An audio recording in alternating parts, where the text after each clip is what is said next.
আমাদের এখন যা করতে হবে, আমাদের অ্যাকশনে চলে যেতে হবে। আনুষ্ঠানিকতা অনেক দেখেছি, অনেক বিবৃতি দেখেছি, আমরা অনেক একাত্মতা প্রকাশ করা দেখেছি আমরা, কিন্তু তাতে কোনো কাজ হয়নি। সুতরাং আমরা এই সমবেদনা, একাত্মতা এগুলো আর দেখতে চাই না। আমরা দেখতে চাই মুসলিম বিশ্ব ঐক্যবদ্ধ হয়ে অ্যাকশনে চলে যাক। তেমনি ভাবে আমরা এখন যেটা করতে পারি, আমার মনে হচ্ছে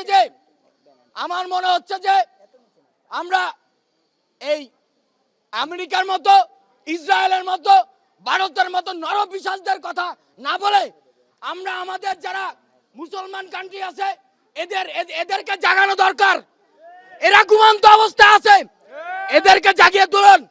আজকে আপনি আমেরিকার এম্বাসি ঘেরাও করবেন, যুক্তরাষ্ট্র তো জেগে আছে, ওরা তো জেগে আমার বোনের উপর অত্যাচার করছে, ওদেরকে